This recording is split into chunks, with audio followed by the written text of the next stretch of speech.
And I'm here with Robert Garcia, one of the best trainers in the world, and like I said, future Hall of Famer, hopefully sooner than later. Let me ask you a few other things, Robert, before I let you go, because it's been so long. If you got a few minutes, but you got Canelo Munguia talking about the face of boxing. Canelo may still be holding on to that title ever so slightly. Cinco de Mayo, but Oscar keeps talking about the changing of the guard. A young guy in Munguia, with Freddie now, kind of maybe fresh start with Freddie. Young, powerful, young legs. How do you see that fight going? Well, Munguia is a very strong kid. I had one of my guys spar with him for his last fight against Ryder, and does he have some strong legs, strong back, strong fighter, man. He's young also. So yes, that's a very positive thing to think about him. But Canelo's just in a different level. I think it's already a win for Munguia. Getting that fight, Munguia, Sanford, Fernando Beltran, and his promotion, Golden Boy, everybody already won. That's a win. If you make it to fight somebody like Canelo, you already won. Munguia's gonna get the biggest payday of his career. Fernando Beltran is also gonna get a chunk of it. Golden Boy's gonna get a chunk of it. So they already won. I think Canelo wins. Will Munguia put up some good rounds? Does Munguia have a heart to go out there and try and do whatever it takes to win? Yes, he does. I just think Canelo's just in a different level, and Canelo's gonna win. But man, you don't lose there. You already won. It's what when Mayweather was fighting, everybody getting the opportunity to fight Mayweather pretty much already hit the jackpot, because they're gonna make the biggest payday of their careers. So even Robert, even after what we saw this past weekend, nobody expected Ryan. He had kind of the one trick pony with the left hook. You don't think Munguia can catch Canelo? Well, I don't see Munguia drinking and smoking. So if he was drinking and smoking, maybe he could do it. Right. Yeah, you know what? Ryan is just special, man. It's just one in a million. What he could get away with. I think Munguia, obviously, there's always that chance. A good punch. Canelo's already up there in age. Already had a lot of fights, a lot of training camps. I'm not saying wars, because I don't think Canelo's ever been in a war. But he's got a lot of training camps.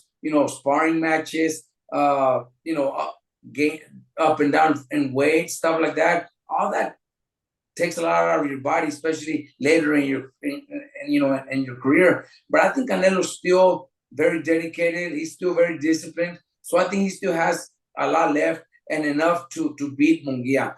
Would I love to see Munguia win? I would love to see him win. I would love to see him, because we, after Canelo, we do need another Mexican superstar. We already have Pitbull, where people love Pitbull, and people are going to follow Pitbull's career for many, many, many more years. But Munguia is right there too. So if he was to pull it off, that would be great for him. Yeah, and if I were to replace the name Munguia with Benavidez, what would you say? You know what? I've said it a few times, and I don't even want to bring it up, because I don't think we'll see that fight. Honestly, I don't think we'll see the fight. I think Benavidez is already looking at different things. He's already fighting a light heavyweight, and if he wins this fight, he's going to fight against the winner of Bivol and Beterbiev. So he's looking at big things for himself also. He doesn't need to chase a Canelo fight. He's doing great himself too, and moving up in weight, and then he'll probably eventually even move up to cruiserweight, because he's big enough to do it. In the future, he could even be a super heavyweight. That's what I would do. Why chase a Canelo fight when Canelo's just not gonna give him that chance? Not because he's afraid. He just has pride, and he's just gonna say, "Fuck what have you been saying? I'm just never gonna give you that opportunity." That's what Canelo's thinking. Yeah. You mentioned Beterbiev Bivol. That's a classic for like old school fans. How do you see that one playing out? It's a hard pick, man. But I've said it. If I have to really pick a winner, I think Bivol wins by decision. I I know Beterbiev has that insane power also, but Bivol has a great in and out long punch style where he could just try to box throughout the fight and win a decision. Beterbiev's last fight I seen, he also gets tagged a little and it bothers him. He does, he doesn't like getting hit. So I think Bivol will catch that and try to win a decision. If he tries to exchange and tries to make it into a war, then he'll be in trouble. He's in trouble. I think he's going to fight smart throughout the fight and pull off a decision. That's my prediction. It could go totally the opposite. It could end one punch knockout in Beterbiev's favor because he's got that power. But I pick Bivol. Fury Usyk. I want to see Usyk become undisputed and maybe retire after that. He's done a lot in boxing. He's beaten some of the greats, and if he beats Fury, he'll go out as one of the best heavyweights ever. And he's actually a small guy to be able to do something like that.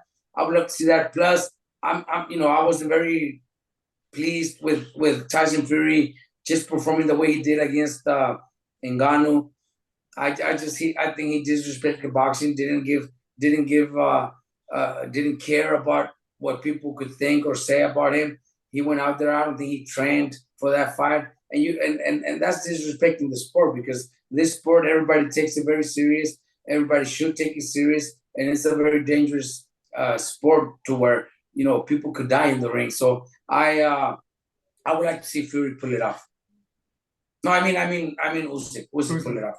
Well, talking about taking it serious, what are you a fan of the exhibitions, Tyson and Jake Paul? Where do you stand on that type of? Well, why not? It's like watching WWE. Like 2 weeks ago, everybody, I didn't see it. I was in Mexico and at other fights, but I see a lot of people watching. I don't know if it was Royal Rumble or I don't know, one of those big events, WWE events, and it's huge. People pay pay-per-views to watch. People show up to the arenas. They love The Rock coming out, and they love all these guys. Same thing with Tyson and Paul. It's going to be an event. It's not a fight. It's an exhibition. It's going to be an event. So why not? I don't mind. It doesn't make me mad. I know it's not a real fight. I know they're going to be wearing huge gloves. They might even be wearing a headgear. I don't know.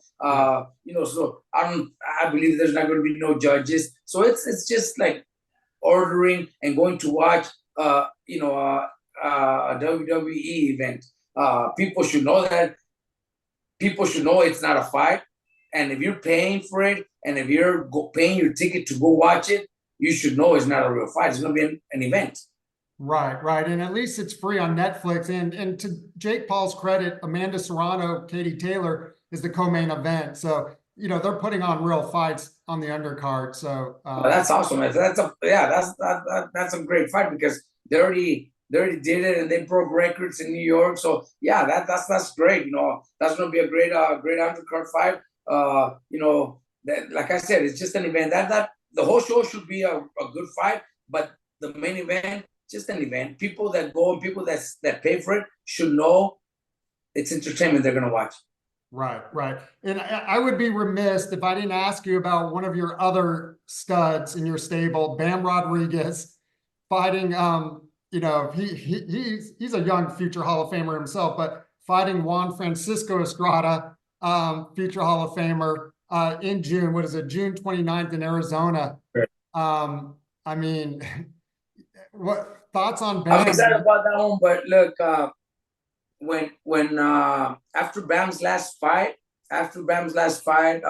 in December, Matchroom gave me a few dates in March and April, and Bam told us he didn't want to fight because his girlfriend was going to have their baby in April. So he's like, I want to spend time with her. I want to be with her through her pregnancy. So when the baby's born, I want to be there. So I'll fight after. So I told Matchroom, we won't be able to do it. So give me something in June or July.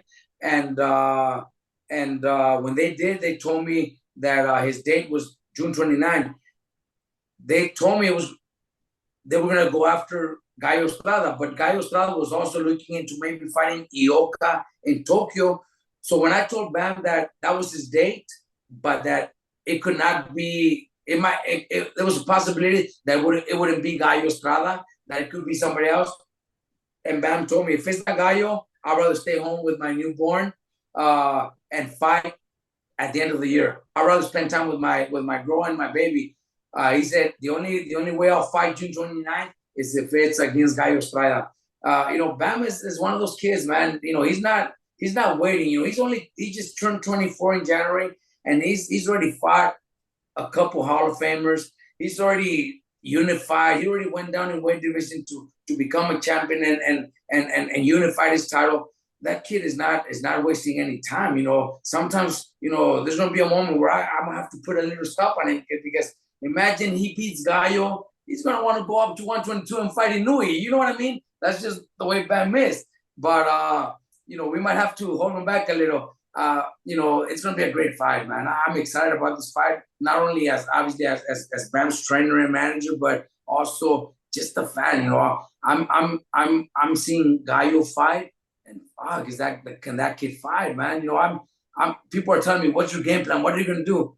Fuck, I thought I was gonna be able to catch things, but it's hard, man. Gallo adjusts to everything. Gallo's the real deal, man. It's gonna be a great fight.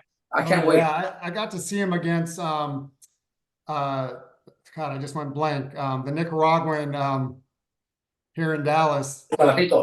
Yeah, Chocolatito. And man, hell of a fighter. But no, credit to him, man. He doesn't duck anybody, kind of like a Ryan Garcia. They want to fight the best guys out there. Exactly. That's what Bam's doing. Bam, that after this one, like I'm telling you, I'm a little worried what he's going to want to do after, because at 115, I would love him to unify and maybe become undisputed, because right now that's what makes a big deal, being undisputed.